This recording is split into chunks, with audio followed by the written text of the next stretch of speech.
Hello everyone, welcome to my channel और मैं हूं आपकी नीतू त्रिपाठी। तो नीतू त्रिपाठी व्लॉग्स में आपका फिर से अभिनंदन है, स्वागत है। तो फ्रेंड्स, अभी हो चुकी है मॉर्निंग। तो कैसे हो दोस्तों? आशा करती हूँ आप बहुत अच्छी तरीके से होगे और मैं भी स्वस्थ हूँ, मस्त हूँ और व्यस्त भी हूँ। तो आशा करती हूँ आप भी स्वस्थ, मस्त, व्यस्त भी होंगे। तो चलते हैं, आज का व्लॉग स्टार्ट करते हैं। आज का वीडियो मैं स्टार्ट कर रही हूँ अपनी मॉर्निंग वाली चाय से।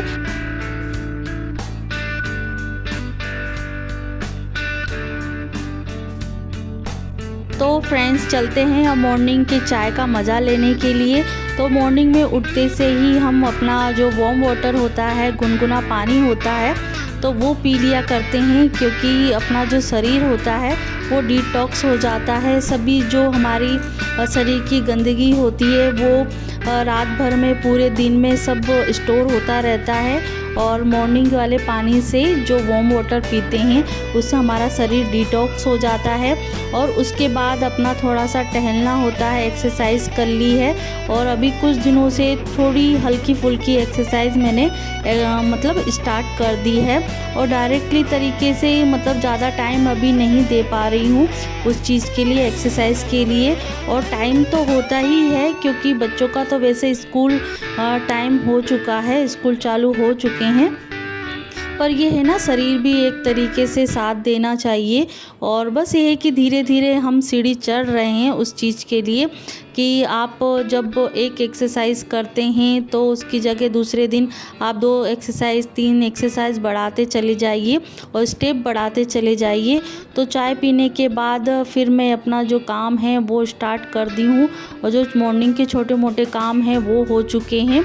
और अब बच्चे भी उठ चुके हैं, हस्बैंड भी उठ चुके हैं, तो वो अपना टीवी खोल के टीवी देख रहे हैं। और देवांश का टाइम होता है 10-11 बजे के करीब स्कूल जाता है।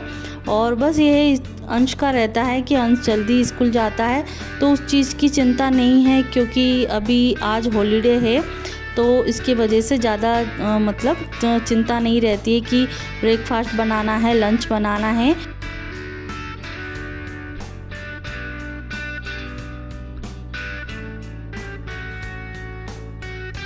तो फ्रेंड्स, छोटे मोटे काम के लिए मैं ज़्यादातर हॉलीडे को ही चुनती हूँ। कोई एक्स्ट्रा काम निकल आता है कि हाँ, उसके लिए प्रॉपर हमको 2 घंटे 3 घंटे चाहिए ही, पर कुछ ऐसा काम तो नहीं है कि जो 2 घंटे के अंदर अंदर हो जाए। पर यह है कि छोटे मोटे काम के लिए हमें रोज़ एक्स्ट्रा टाइम तो रहता ही है। पर यह है कि हाँ, हॉलीडे को ठीक है, सैटरडे संडे ऐसे डे होते हैं कि हम उस चीज़ को चॉइस कर सकते हैं कि संडे सैटरडे के लिए हम ये करना है, हमें वो करना है। हाँ, 2-3 घंटे के लिए हमें कोई काम लेना है तो सैटरडे संडे बेस्ट है। तो यहाँ बच्चों की आज छुट्टी थी, तो सबसे पहले आज हस्बैंड को ही मैंने उठते से ही अपने काम में लगा लिया है। और मेन चीज़ है कि ये छोटा सा ही काम है, पर फिर भी मैंने हस्बैंड के लिए ही उस चीज़ को चुना है कि आप उस चीज़ को लगा दो, क्योंकि है कि पूछने से इससे तो अच्छा करवा लो तो ज़्यादा ठीक है।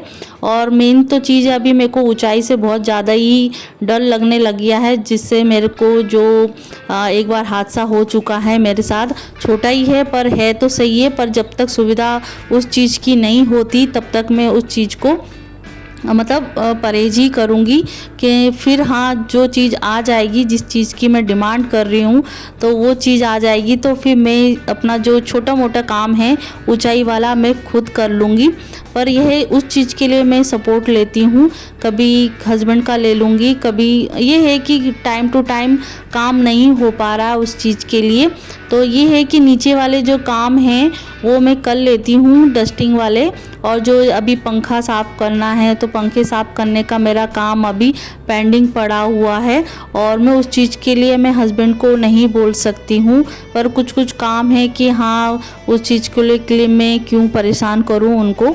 तो यहाँ बच्चों का जो मैप है, इंडिया मैप है, तो उस चीज़ को मैं साफ़ कर ले रही हूँ, डस्टिंग करनी थी नीचे की, तो वो मैंने करके लगा दी थी। और यहाँ अब आ गई हूँ बाहर वाले कमरे में। तो बच्चे खेल कूद के अपना, वैसे तो मॉर्निंग में ही डस्टिंग हो जाती है जब मम्मी उठती हैं, तो तब तक वो अपना झाड़ा फटकारी कर लेती हैं। और क्योंकि ज़्यादातर ये बैठक जो है वो व्यवस्थित ही रहता है, पर अकेले ये जो डस्टिंग रहती है वही चीज़ करनी पड़ती है, इसका कपड़ा झाड़ना, ये झाड़ना। पर यह है कि अभी बच्चे खेल के गए हैं तो उस चीज़ को मैं अभी सुधार दूंगी। अभी दूध पिया था और बिस्किट खाई थी, तो कुछ न कुछ गिराते रहते हैं, तो उस चीज़ को मैंने फटकार दिया है। तो ये भी बैठक क्लीन हो गया है। तो सोफ़ा भी क्लीन कर दिया है और जो बेड पे बेडशीट है उसको भी मैंने साफ़ कर दिया है।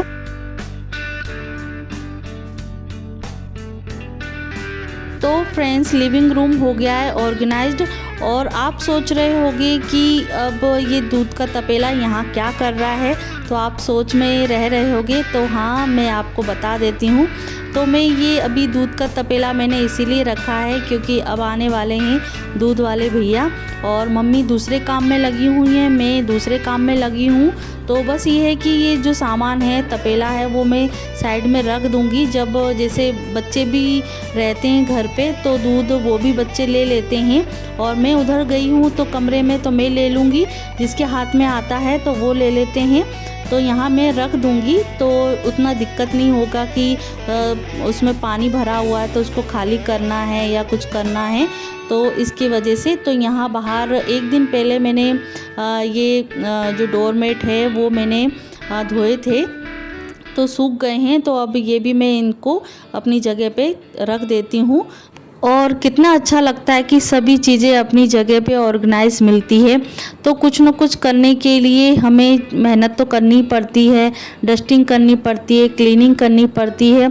तो कुछ दिन ऐसे चुनो जिस चीज़ के लिए हम अपने कमरे की, लिविंग रूम की, पूजा घर की हम क्लीनिंग कर सकें।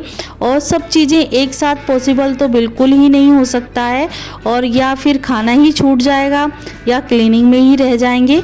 तो ये है कि एक एक दिन आप एक एक रूम को सिलेक्ट कीजिए, एक चीज़ को सिलेक्ट कीजिए कि आज हमें ये साफ़ करना है, आज हमें वो साफ़ करना है, या फिर करना भी है तो छोटी छोटी चीज़ों का आपको कि ज़्यादा दिन ना लगे, ज़्यादा घंटे ना लगे, उस चीज़ को आप सिलेक्ट कर सकते हैं।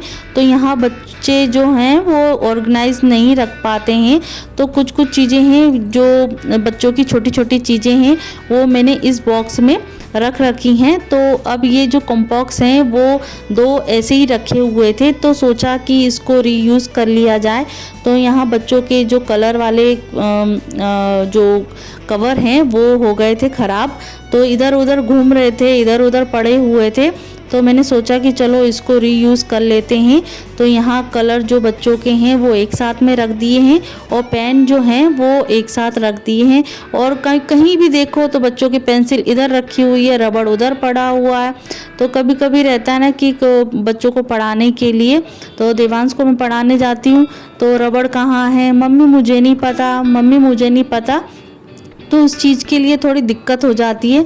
तो बच्चों की छोटी मोटी जो चीज़ें हैं वो मैंने रखी हैं इसके अंदर, और फिर चली गई थी फिर मैं नहाने के लिए।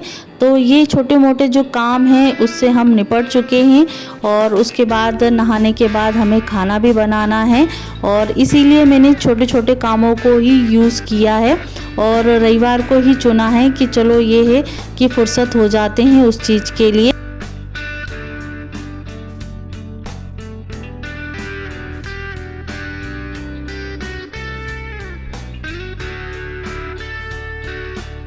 तो फ्रेंड्स, नहाना धोना हो चुका है, बच्चे भी नहा चुके हैं, और मैं नहा के फिर पूजा की हूँ। और पूजा तो बहुत ज़रूरी है, कितना भी कुछ भी काम हो जाए तो पूजा तो ज़रूरी है। सूर्य देव को जल चढ़ाना, भगवान जी की पूजा करना, भोले बाबा को नहलाना, उन पे जो हम पूजा करते हैं डेली की वो करते हैं, और मम्मी भी करती हैं। मम्मी को थोड़ा सा ज़्यादा टाइम लग जाता है। तो यहाँ मैं अपने खाने में लग जाती हूँ। तो आज मैं बना रही हूँ लंच में कोफ्ते, लौकी के कोफ्ते बना रही हूँ। तो मैं जिस तरीके से मैं बनाती हूँ उस तरीके से मैं आपके साथ शेयर कर रही हूँ, और अच्छे लगते हैं तो ज़रूर मेरे चैनल को सब्सक्राइब कीजिएगा। मैं अच्छी सी छोटी मोटी सी टेस्टी सी रेसिपी शेयर करती रहती हूँ, तो जो मेरे चैनल पर मिल जाते हैं तो सब्सक्राइब ज़रूर कीजिएगा जो मेरे चैनल पे नए हैं। तो यहाँ मैंने प्याज को चॉप कर लिया है और कड़ी पत्ता डाल दिया है, मिर्ची डाल दी है और इसके बाद टमाटर डाल दिए हैं। तो सभी चीज़ें जो हैं वो भुन जाने के बाद सभी हमारे बेसिक मसाले होते हैं, और बेसिक मसाले तो सिंपल तरीके से आप जानते ही होंगे। हल्दी पाउडर है, मिर्ची पाउडर है, गरम मसाला है और मिर्ची पाउडर है, धनिया पाउडर है। तो यही बेसिक मसाले होते हैं। और गरम मसाला ये है कि आप उस चीज़ को अवॉइड कर सकते हैं, कभी कभी किसी को गरम मसाला सूट नहीं करता है तो आप अवॉइड भी कर सकते हैं, पर कहते हैं कि ग्रेवी वाली सब्जी में गरम मसाला थोड़ा बहुत तो डालना ही चाहिए। तो यहाँ मैंने डाल दी है थोड़ी कसूरी मेथी, और मसाला पकने के बाद मैं डाल दी हूँ पानी, और पानी भी पकने के बाद फिर हम उसमें डाल देंगे नमक। नमक पहले भी डाल सकते हैं, बाद में भी डाल सकते हैं, पर पानी डालने के बाद ही आप नमक डालें, जिससे हमें क्या क्वांटिटी का पता चल जाता है। और यहाँ भजिए बनने के बाद जो कोफ्ते हैं वो बनने के बाद उसको भी थोड़ा सा खोला लिया और धनिया से हमने कर दिया डेकोरेशन। और यहाँ हमारा खाना पीना बनने के बाद अब मैं मिल रही हूँ आपसे शाम के टाइम पे। गुड इवनिंग दोस्तों, कैसे हो आप? आशा करती हूँ आप बहुत अच्छी तरीके से होगे। और यहाँ हम शाम का जो रूटीन है वो भी मैं शेयर कर दे रही हूँ। तो आज आपको आपके सामने फुल जो ऑर्गेनाइज वाला, क्लीनिंग वाला, डस्टिंग वाला आपको ये ब्लॉग मिलेगा। तो इसमें सभी चीज़ें जो हैं वो आपको मिल जाएगी। तो यहाँ आज मुझे पलंग का भी अपना काम करना था, क्योंकि बहुत टाइम से मेरा बेड तो जो है वो ऑर्गेनाइज ही है, पर कुछ कुछ मैंने बैग ऐसे बना के रखे थे जिससे कुछ चीज़ें हैं जो हमें, अभी मैं आई थी मायके से तो मायके से भी सामान बहुत सारा हो गया था, और कुछ कुछ चीज़ों की ज़रूरत भी है, कुछ चीज़ों को रीयूज़ भी करना है और हटाना भी है, और डोनेशन मतलब डोनेट भी करना है। तो उस चीज़ के लिए मैंने सोचा कि चलो थोड़ा बहुत सामान हटा भी देना है और रखना भी है। तो यहाँ देखो अंश भी अपनी जो एक्टिविटी है वो भी दिखाने के लिए आ गया है, तो दिखा के देखो भग गया है। और यहाँ पे वही रहता है कि यहाँ छोटा मोटा जो सामान होता है, और अलग अलग मैंने मतलब उसको खोल के नहीं रखा है सब चीज़ों को, तो वो पूरा बिखरा बिखरा लगता है। तो यहाँ सभी चीज़ों को मैंने पॉलीथीन में या बैग में या सब में चीज़ में छोटी छोटी में पोटरी में बना के रख दिया है। तो कभी भी उठाएंगे तो एक ना एक चीज़ हाथ में आ ही जाएगी।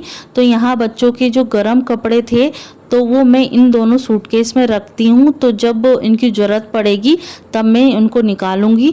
तो थोड़ा बहुत जो नीचे की डस्टिंग थी, जो आप मैट देख रहे हैं, तो थोड़ा बहुत इसमें डस्ट चली जाती है, तो इसको भी मैंने फटकार लिया है। तो डस्टिंग सब चीज़ हो चुकी है। तो उधर के तो मैंने सूटकेस रख दिए हैं दोनों सर्दी वाले, तो ये चीज़ तो हो चुकी। अब इधर वाला कबर्ड भी मुझे पार्टीशन को जमाना है। तो यहाँ देखिए पता ही नहीं चलता ये धूल मिट्टी आती कहाँ से है। और ये है कि मैं 1-1.5 महीना में गई थी मायके में, तो बिल्कुल गोदरेज भी पूरी बंद थी, फिर भी डस्टिंग उस पर चली गई, पता नहीं कैसे चली जाती है। तो यहाँ भी जो है बेड के अंदर भी डस्टिंग चली गई, वो मतलब धूल हो गई थी, तो उसको भी मैंने डस्टिंग कर ली है। और यहाँ कुछ कुछ जो कपड़े हैं गर्म वाले कपड़े थे तो वो ऑर्गेनाइज थे, पर वो ऐसा लग रहा था कि इसकी पोटरी अलग से बनाई जाए, जो हमें ज़रूरत ही नहीं है। पर ये है कि इस जो बड़ा बैग जो था वो मैं मायके से लेके आई थी और बहुत सारा सामान भी हो जाता है, तो सोचा कि इसको मैं पूरे जो कपड़े हैं जो अभी यूज़ में नहीं है वो मैं इसी बैग में कर लेती हूँ। फिर ये सोचा कि चलो ये गर्म कपड़े हैं तो इसको अलग ही मैं रखूँ, फिर पूरा खाली हो जाएगा। तो कुछ जो गर्म कपड़े थे वो तो सूटकेस में रखे ही थे दोनों बच्चों के, तो बस ये एक और ये अजमेरा वाला जो पॉलीथीन है, बैग है, वो उसमें गर्म कपड़े और थे जो अंश के काम के नहीं थे, पर यह है कि आगे जाके देवांश के काम में आ सकते हैं। और स्वेटर तो ऐसी चीज़ हो जाती है कि बड़े बच्चे भी पहन लेते हैं और फिर दूसरे बच्चे भी पहन लेते हैं। तो वो अभी देवांश के काम तो नहीं आएंगे, बाद में 2 से 3 साल बाद काम आ जाएंगे। तो उसको मैंने कुनिन की गोली डालकर उसको रख दिया है साफ़ करके। और कुछ ऐसे और बैग थे कि इसमें छोटी छोटी जो चीज़ें होती हैं, पेंसिल मिल रही हैं, उसमें रबड़ मिल रही है, धागे मिल रहे हैं, पता नहीं बहुत सारी छोटी मोटी ज्वेलरी में मिल जाती है, माला है, रिंग है, बहुत सारी चीज़ें रहती हैं, तो वो समेटने में टाइम लगता। तो इसकी वजह से मैंने उसको कर दिया है साइड में। जब और फुर्सत में होगी तो मैं उसको अलग से सिलेक्ट करके रख लूँगी। और ये है अंश के कपड़े, और देखिए उनकी एक तरफ उनकी मस्ती भी चल रही है, नाच गाना चल रहा है। तो ये अंश के और देवांश के गरम वाले कपड़े हैं, समर वाले कपड़े हैं, जो अंश और देवांश को काम में नहीं आएंगे। तो ये रखे हैं डोनेट करने के लिए। तो जब भी मेरे को किसी को देना होगा, किसी बच्चे को देना होगा, तो मैं डोनेट कर दूंगी। तो सही बात है कि हाँ, बच्चा नहीं पहन पा रहा है, पर किसी ना किसी तरीके से किसी को यूज़ हो जाए, कोई पहन सके तो बहुत अच्छी बात है। तो देखिए यहाँ सभी चीज़ मेरी ऑर्गेनाइज हो गई है। तो एक तो ये देवांश की जो गद्दे होते हैं ना, जब बच्चा थोड़ा गीला कर देता, गोदड़ी बना के मैंने रखी थी जब देवांश छोटा था, अभी भी छोटा है पर और ज़्यादा थोड़ा गीला करता था। तो कैसा लगा आपको मेरा ऑर्गेनाइज? और मेरे चैनल पे जो नए हैं तो प्लीज़ सब्सक्राइब करके जाइएगा और लाइक कीजिएगा।